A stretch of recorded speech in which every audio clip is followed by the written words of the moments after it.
وكفى وسلام على عباده الذين اصطفى أما بعد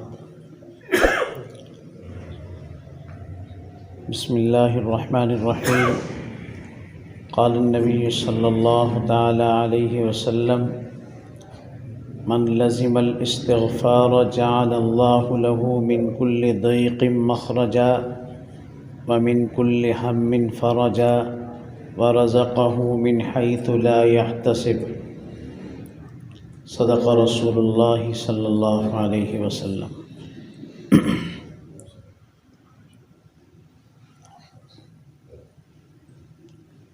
اللہ سبحانہ و تعالی کی ذات گرامی کے بعد جس پاک ذات کی بات اور ان کا فرمان قابل اعتماد اور سچا ہے وہ جناب رسول اللہ صلی اللہ علیہ وسلم کی ذات گرامی ہے۔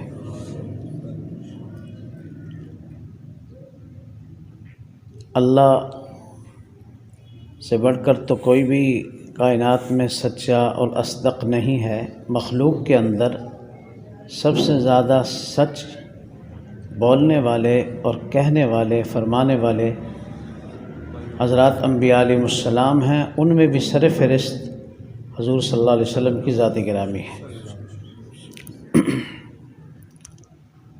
تو چنانچہ آپ کا جو فرمان بھی ہم تک پہنچے اس پر یقین کر کے اس پہ عمل کریں تو انشاءاللہ ہماری کامیابی ہے۔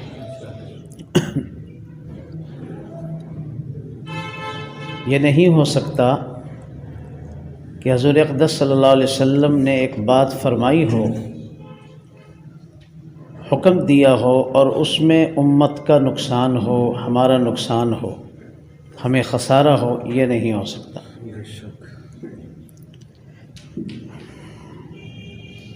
جیسے آپ کے ارشاد گرامی میں کوئی خسارہ نقصان والی بات نہیں، ایسے ہی آپ کی سیرت میں، آپ کی سنتوں میں، آپ کے طریقوں میں بھی کوئی خسارے والی بات نہیں ہے۔ فائدہ ہی فائدہ ہے، 100% فائدہ ہے۔ مثال کے طور پر کوئی شخص سنت کے مطابق چہرے پر داڑھی کو سجاتا ہے سنت کے مطابق، تو اب اس میں فائدہ ہی فائدہ ہے، نقصان والی بات ہی نہیں ہے۔ بعض لوگ کہتے ہیں کہ ہم معاشرے میں رہتے ہیں، جھوٹ بولتے ہیں، تو اس لیے ہم داڑھی نہیں رکھتے کہ داڑھی رکھ کر جھوٹ بولیں، گناہ کریں، اس سے داڑھی بدنام ہوتی ہے۔ ان کی خدمت میں گزارش ہے کہ داڑھی کی برکت سے اللہ پاک بہت سارے گناہوں سے ویسے ہی بچا لیتے ہیں، بندے کو ویسے ہی حیا آ جاتی ہے۔ اور اگر ایسا نہ ہو تو پھر تو بندہ آزاد سمجھتا ہے اپنے آپ، جو آزاد سمجھتا ہے پھر وہ جہاں مرضی جو ہے ہاتھ مارے، جو مرضی کرے۔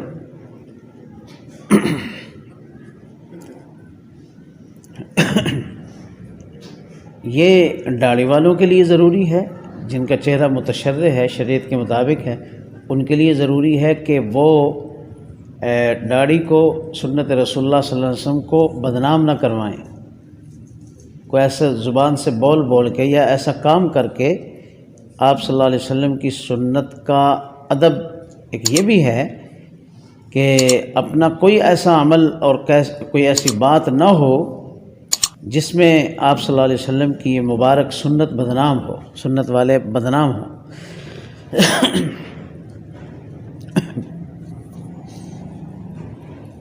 تو آپ صلی اللہ علیہ وسلم کے مبارک طریقے اور آپ کی سنتیں، آپ کا چلنا، آپ کا بیٹھنا، آپ کا اٹھنا، آپ کی نشست و برخاست، آپ کا بولنے کا انداز، آرام کا انداز، عبادت کا انداز، غرض ہے کہ پوری کی پوری آپ کی مبارک زندگی نہ صرف ہمارے لیے مشعل راہ ہے بلکہ اس میں 100% ایک سنت پر چلنے میں 100% کامیابی ہے۔ اور اللہ پاک نے اپنے حبیب صلی اللہ علیہ وسلم کو بھیجا ہی اس لیے ہے کہ لوگوں کو کر کے دکھاؤ، یعنی لوگوں کو مثلا نماز ہے، نماز پڑھ کے دکھاؤ، وگرنہ کتاب قرآن پاک اتار کے فرشتے چلے جاتے، غار حرا پر رکھ کے چلے جاتے، لو بھائی اس کے مطابق زندگی گزارو۔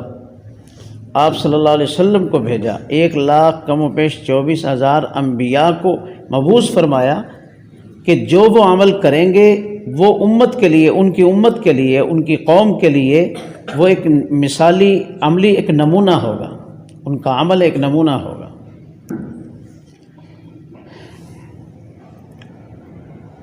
جیسے ایک شخص کرسچن تھا، وہ صرف اس بات پر مسلمان ہوا جب اس نے شادی کرنا چاہی، نکاح کے بندھن میں بندھنا چاہا، تو اس نے حضرت عیسیٰ علیہ السلام کی ہسٹری اور آپ کی تاریخ اور آپ کی سیرت مبارکہ کا مطالعہ کیا کہ آپ نے شادی کیسے فرمائی۔ یعنی اتنی سمجھ بوجھ اس عیسائی کے اندر بھی تھی کہ میں نے شادی اپنے نبی کے طریقے کے مطابق کرنی ہے۔ آج ہمارے اندر وہ حیا اور شرم نہیں ہے۔ تو دیکھو ایسا پھر جب ہوتا ہے بندہ تو پھر اللہ پاک ایسے لوگوں کو ہدایت دیتے ہیں، ایسے لوگوں کو ہدایت مل جاتی ہے۔ جب سیرت کا اس نے مطالعہ کیا تو حضرت عیسیٰ علیہ السلام نے تو نکاح بھی نہیں کیا تھا، پہلے ہی آسمانوں پر اٹھا لیے گئے، یہودی آپ کے قتل اور آپ کے درپے ہو گئے تھے، آپ کو قتل کرنے، شہید کرنے کے درپے تھے، آپ کی جان کے دشمن تھے، اللہ پاک نے آپ کو آسمانوں پر اٹھا لیا۔ آپ نے شادی کی نہیں، بلکہ گھر بار بھی نہیں تھا، ایسے مسافری میں حضرت عیسیٰ علیہ السلام نے زندگی گزاری۔ تو وہ بڑا حیران کہ کیا میں نے اب شادی میں نے کرنی ہے تو میں کس طریقے کے مطابق کروں، میرے پاس کیا طریقہ ہے، کس طریقے کے مطابق میں شادی کروں، نکاح کروں۔ اس کا فوراً خیال آیا کہ چلو مسلمانوں کے نبی صلی اللہ علیہ وسلم ان کی سیرت کا مطالعہ کرتے ہیں کہ آپ نے نکاح فرمائے ہیں تو کس طریقہ سے فرمائیں۔ چلو ایسے دلچسپی کے لیے، معلومات بڑھانے کے لیے جب اس نے آپ صلی اللہ علیہ وسلم کی سیرت کا مطالعہ کیا، آپ کے تو بہت سارے نکاح تھے، بیک وقت 9 آپ ہماری مائیں امہات المؤمنین ازواج مطہرات تو بیک وقت آپ کے نکاح میں تھی۔ تو بڑا خوش ہوا، اس نے کہا اوہ مزہ آ گیا کہ مجھے ایک نمونہ مل گیا، ایک عملی نمونہ مل گیا، ایک مثال مل گئی کہ چلو وہ ہمارے نبی نے تو شادی نہیں فرمائی تھی، موقع ہی نہیں ایسے آیا تھا، دشمن آپ کے پیچھے تھے تو آپ کو آسمانوں پر، وہ تو عیسائیوں کا عقیدہ تو کچھ اور ہے کہ سولی پر چڑھا دیا گیا آپ کو۔ تو وہ بڑا خوش بھی ہوا اور صرف اسی بات پر مسلمان ہو گیا کہ یہ ہے زندگی نبی، مسلمانوں کے نبی صلی اللہ علیہ وسلم کی زندگی ہے کہ ہر پہلو پر آپ صلی اللہ علیہ وسلم کی ہدایات موجود ہیں، تعلیمات موجود ہیں۔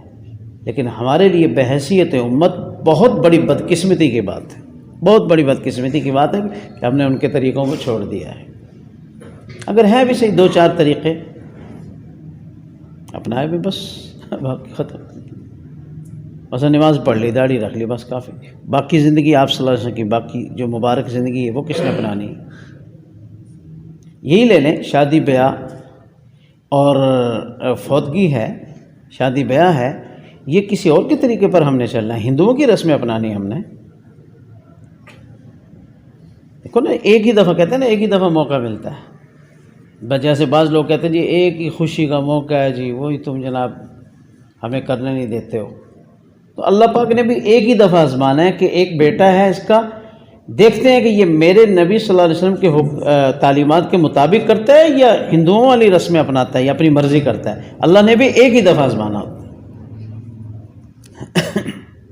تو بہرحال جیسے آپ صلی اللہ علیہ وسلم کے ارشاد گرامی، آپ کا فرمان فرامین عالیہ، وہ اصدق ہیں، آپ پوری کائنات میں سب سے بڑے اصدق ہیں، سچے ہیں۔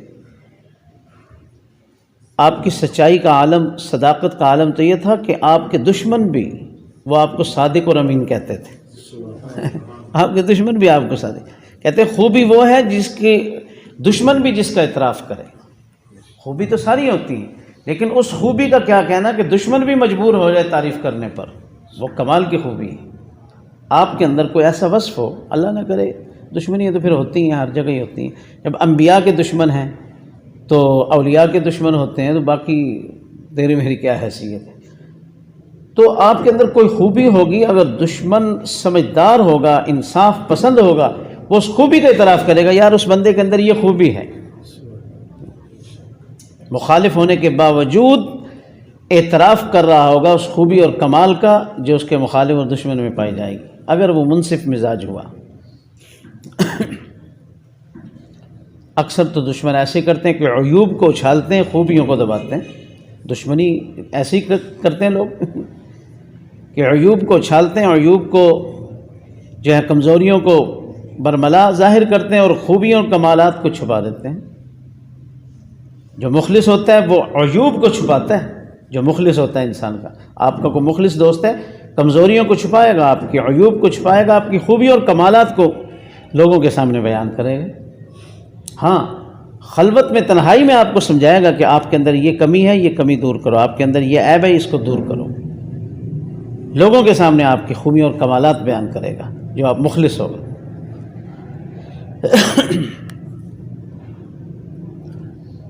تو جیسے آپ صلی اللہ علیہ وسلم کے فرامین سچے،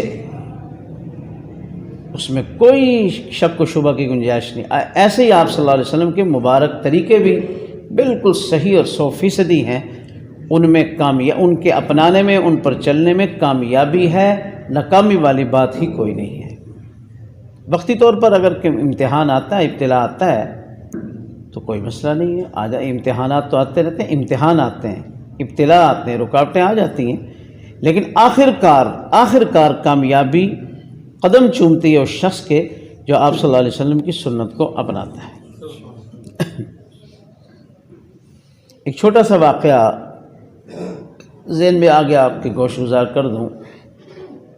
ہمارے مرشد پاک امام الاولیاء مولانا احمد علی لاہوری سب کہہ دو رحمۃ اللہ علیہ، ان کے کسی مرید کا واقعہ ہے کہ آپ کی صحبت میں ایک نوجوان آنے لگا، درس قرآن میں بیٹھتا، آپ کی مجلس میں بیٹھتا، مجلس ذکر میں بیٹھتا، تو اس کے اندر جذبہ پیدا ہوا، اس نے اپنا چہرہ حضور اقدس صلی اللہ علیہ وسلم کی سنت مبارکہ سے سجا لیا۔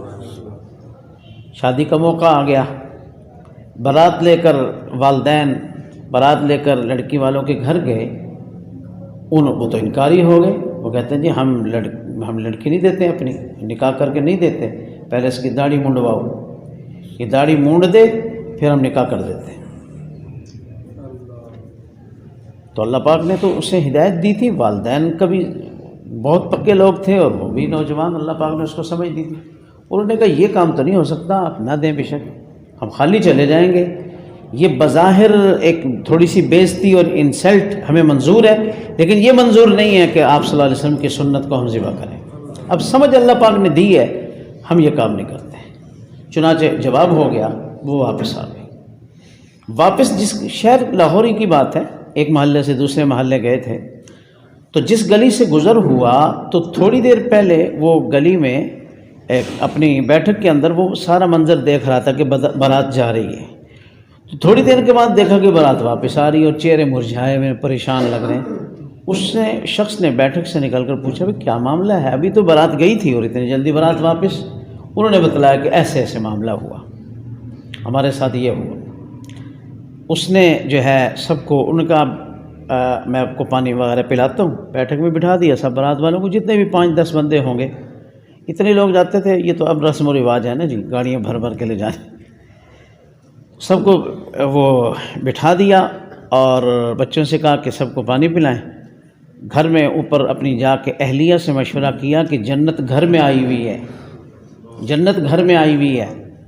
بیوی نے کہا کیا مطلب؟ انہوں نے کہا ایسے سے نوجوان کے ساتھ یہ معاملہ ہوا، ان لڑکی والوں نے شرط رکھ دی کہ داڑھی منڈائے گا تو ہم بچی دیں گے، تو وہ دیندار تھے، وہ واپس آ گئے، تو بچی ہماری جوان ہے، کل بھی کرنا ہے، رشتے کی ہمیں تلاش ہے، نیک بچے کی تلاش ہے، اگر تم راضی ہو اور بچی سے بھی پوچھ لیتے ہیں، اس کی رضامندی ہو تو نکاح کر دیتے ہیں، نکاح کر کے دے دیتے ہیں۔ تو بیوی نے کہا جیسے آپ کی منشا ہو۔ بچی سے پوچھا، والدین نے، بچی نے کہا جیسے میرے والدین راضی، جیسے والدین کی رضا، ٹھیک ہے۔ چنانچہ ان سے بات کی، انہوں نے کہا ٹھیک ہے۔ اسی وقت عالم مولوی صاحب کو بلایا، اس نے سب گواہوں کی موجودگی میں نکاح پڑھ دیا، وہ بچی لے کر اپنے گھر چلے گئے۔ اللہ پاک ایسے مدد فرماتے ہیں۔ قائم رہے آپ صلی اللہ علیہ وسلم کی سنت پر، اللہ پاک نے فوری مدد فرمائی، فوری مدد فرما دی۔ یہ یقین کی بات ہے نا، یقین کی بات ہے۔ یقین جتنا کمزور ہوتا ہے پھر مدد بھی آہستہ آہستہ ہی آتی ہے۔ یقین پختہ ہو کہ اللہ بھلا کریں گے، اللہ کرم کریں گے، اللہ پاک نے ایسا کرم کیا کہ اللہ پاک نے بے عزتی سے بھی بچا لیا، اور بہت بڑی عزت بھی بچ گئی ان کی، کہ بے عزتی تھی ایک قسم کے، خالی ہاتھ واپس جو گھروں کو آ رہے تھے۔ اللہ پاک ایسے انتظام فرماتے ہیں۔ تو آپ صلی اللہ علیہ وسلم کی سنتوں پر چلنے میں بھی فلاح ہے اور کامیابی ہے، اس لیے کوشش کرنی چاہیے کہ ہماری خوشیاں اور ہماری غمیاں، خوشیوں کی تقریبات اور غمیوں کے مواقع یہ آپ صلی اللہ علیہ وسلم کی سنت کے مطابق ہونے چاہیے۔ یہ ہر مسلمان کا جذبہ ہونا چاہیے۔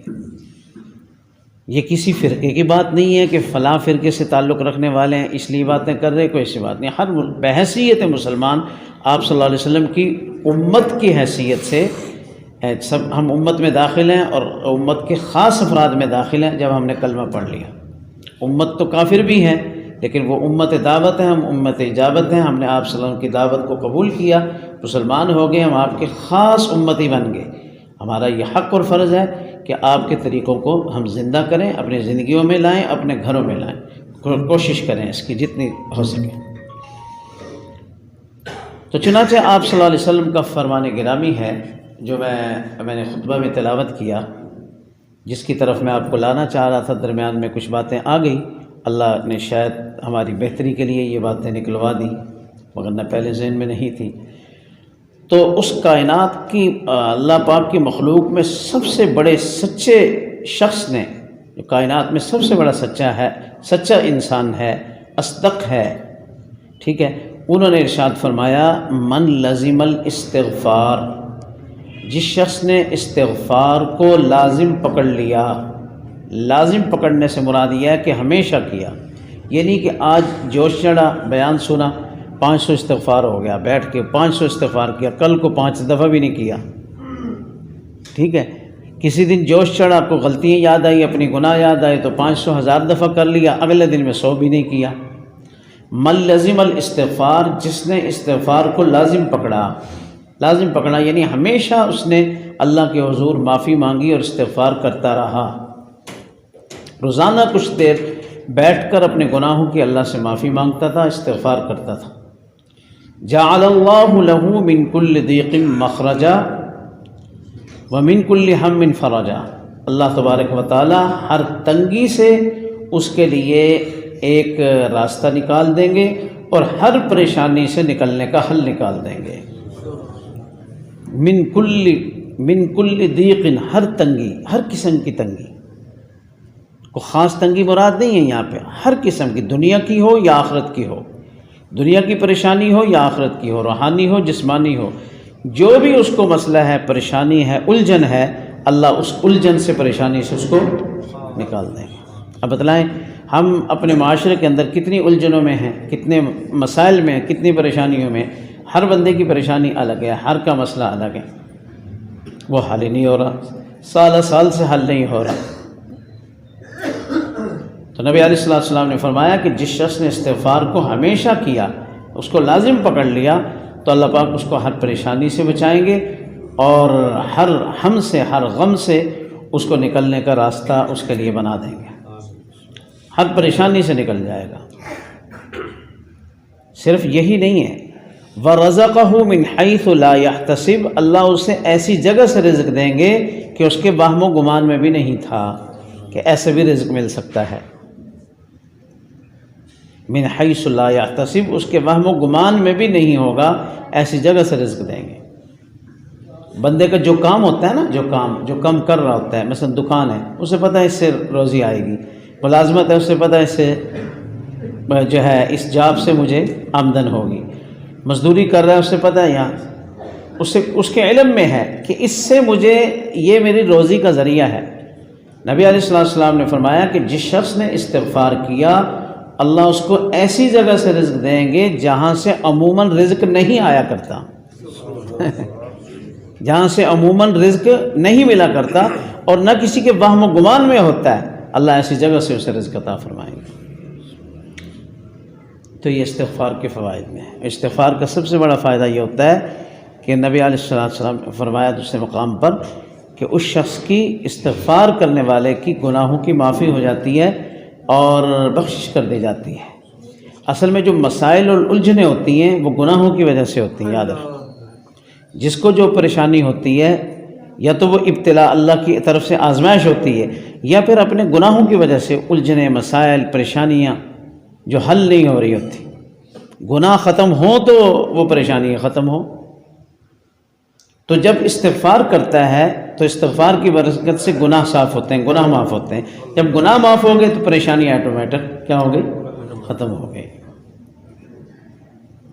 تو اس لیے استغفار جو لوگ کریں وہ گناہوں کی معافی والے انداز میں کریں، وظیفہ سمجھ کے نہ کریں کہ وظیفہ کر رہا ہوں، گناہوں کی معافی والے انداز میں۔ اللہ سے میں معافی مانگ رہا ہوں، اپنی غلطیوں کی، گناہوں کی معافی طلب کر رہا ہوں۔ تو یہی گزارشات ذہن میں تھی استغفار کے متعلق جو میں نے عرض کر دی، تمہید کے طور پر آپ صلی اللہ علیہ وسلم کے فرمان کی اور آپ کے ارشاد گرامی کی اہمیت بٹھانے کے لیے چند باتیں شروع میں عرض کی کہ ہم جو بات آپ صلی اللہ علیہ وسلم کی ہم تک پہنچے، آپ کا جو فرمان پہنچے، ہم اس پر یقین کریں، اور اگر ہمارے مسائل فی الوقت حل نہیں ہو رہے تو اپنے اندر کمی تلاش کریں کہ ہمارے اندر کمی ہے، آپ کا فرمان بالکل کیا ہے؟ برحق و سچ۔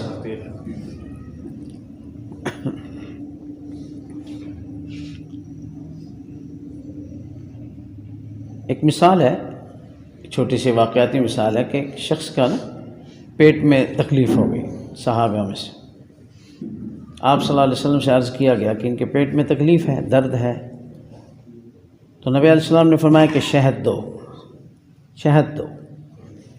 شہد دیا تو اور زیادہ کام خراب ہو گیا بظاہر، ویسے تو ٹھیک ہو رہا تھا اندر سے، لیکن شہد چونکہ گرم ہوتا ہے نا، اسہال مسل ہے شہد، تو وہ اور زیادہ اس سے دست لگ گئے اور موشن لگ گئی، وہ میں تو طبیعت اور زیادہ خراب ہو گئی۔ اب وہ خراب تو نہیں، وہ تو ٹھیک ہونے کی طرف جا رہی تھی نا، فاسد مادے نکل رہے تھے اندر سے۔ پھر فرمایا کہ اس کو شہد دو، انہوں نے پھر شہد دیا، اور زیادہ تکلیف شروع ہو گئی، پیٹ میں وٹ سے بھی اور مروڑ سے اور موشن اور برا حال۔ تو پھر عرض کیا گیا یا رسول اللہ، آرام نہیں، فرمایا شہد دو۔ انہوں نے کہا شہد ہی دے رہے ہیں، طبیعت اور زیادہ بگڑ رہی ہے۔ تو انہوں نے فرمایا کہ نبی علیہ السلام نے فرمایا تیرے بھائی کا پیٹ جھوٹا ہے، اللہ کا فرمان سچا ہے۔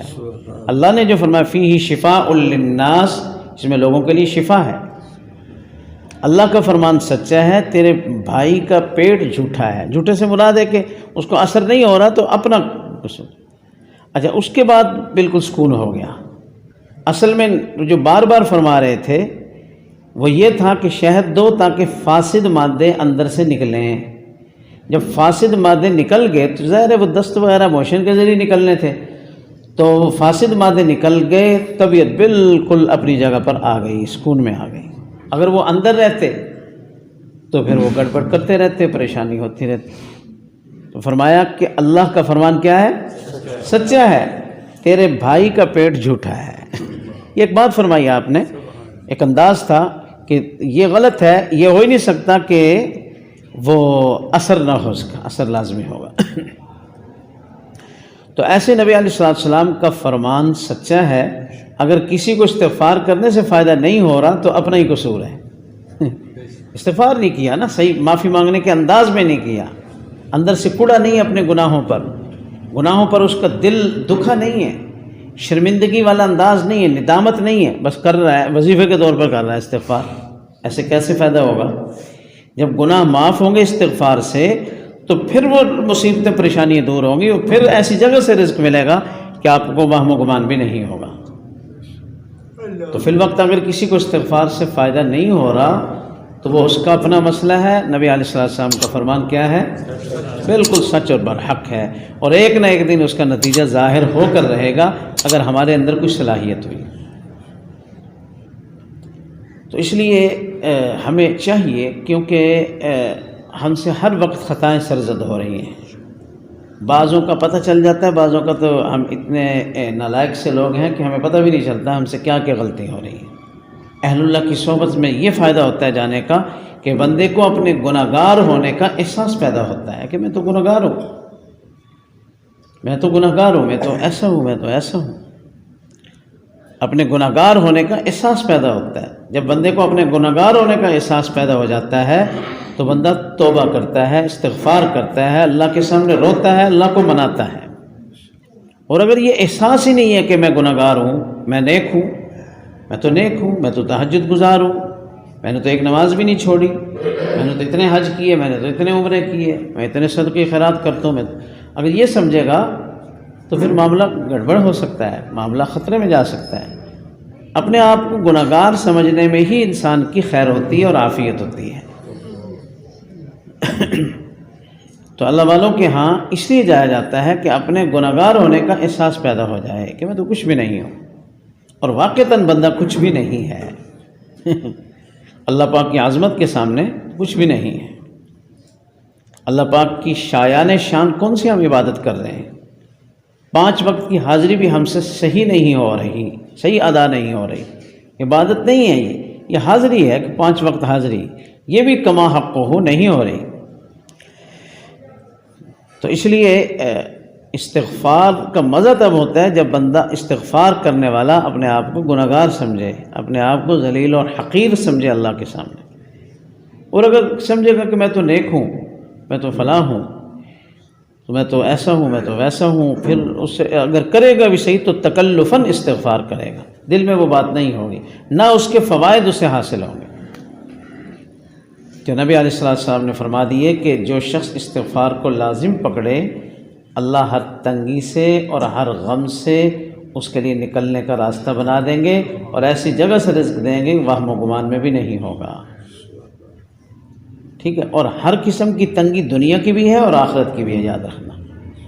دنیا کی بھی، دنیا کی الجھنیں بھی ہیں، قبر کی الجھن بھی. قبر کتنی سخت اندھیری ہے، کتنی کٹھن اور مشکل منزل ہے قبر.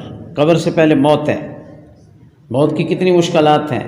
محشر کے کتنے مسائل ہیں، میدان محشر کے کتنی پریشانیاں ہیں.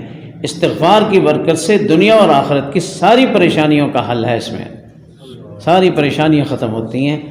جب اللہ مغفرت فرما دیتے ہیں، بخشش کر دیتے ہیں، تو کیا اسے عذاب قبر دیں گے؟ کیا وہ محشر میں ذلیل ہو رہا ہوگا، پسینوں میں غرق ہوگا؟ جب اس کی استغفار کی برکت سے بخشش ہو جائے گی تو اللہ پاک اس کو ساری پریشانیوں سے بچا لیں گے. اور ایک روایت میں ہے، طوبیٰ لمن وجد فی صحیفتہ استغفار کثیرا، اس شخص کے لیے مبارک ہو جس کے نامہ اعمال میں کثرت سے معافی مانگنا لکھا ہوگا، کثرت سے استغفار لکھا ہوگا. اس شخص کے لیے کیا ہے؟ مبارک ہو. نبی علیہ السلام نے اپنی امت کے ان لوگوں کو 1400 سال پہلے مبارک دے دی جو امت کے افراد اپنے گناہوں پر نادم ہو کر روتے ہیں، استغفار کرتے ہیں، معافیاں مانگتے ہیں اللہ پاک سے. ان کو مبارک دے دی کہ ان کو مبارک ہو جن کے نامہ اعمال میں کثرت سے کیا لکھا ہوگا؟ استغفار لکھا ہوگا. استغفار کہتے کسے ہیں؟ بخشش طلب کرنا، معافی طلب کرنا، معافی طلب کرنا. کسی کو لمبا چوڑا استغفار نہیں آتا، اللہم اغفر لی، یہ بھی استغفار ہے. کیا ہے؟ اللہم اغفر لی، اللہم اغفر لی. یا یوں استغفر اللہ، استغفر اللہ، استغفر اللہ. میں اللہ سے بخشش طلب کرتا ہوں، میں اللہ سے معافی طلب کرتا ہوں. ویسے مصنون استغفار بہت ہیں. استغفر اللہ الذی لا الہ الا هو الحی القیوم واتوب الیہ. اس سے بھی بڑھ کر ایک سید الاستغفار ہے جو 5ویں کلمے کے نام سے معروف ہے. تو اس کی تو بہت زیادہ فضیلت ہے. ایک دفعہ پڑھنے پر اتنی فضیلت ہے کہ بندہ حیران ہو جاتا ہے، ایک دفعہ صبح اور شام پڑھنے پر. بہرحال استغفار لازمی ہونا چاہیے تاکہ جو ہم سے دانستہ نادانستہ غلطیاں سرزد ہو رہی ہیں، گناہ سرزد ہو رہے ہیں، وہ ساتھ ساتھ معاف ہوتے رہیں.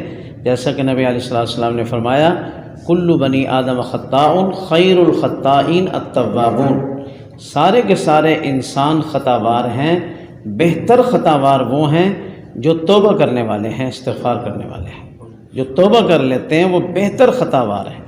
دیکھو خطا واروں کو، گناہ گاروں کو بہتر کہا جا رہا ہے۔ کن گناہ گاروں کو بہتر کہا جا رہا ہے؟ جو اللہ سے معافی مانگتے ہیں، توبہ کرتے ہیں، استغفار کرتے ہیں۔ اللہ پاک عمل کی توفیق نصیب فرما دے۔ درود پاک پڑھ لیں۔ وکفی وسلام علی عبادہ الذین اصطفی، اما بعد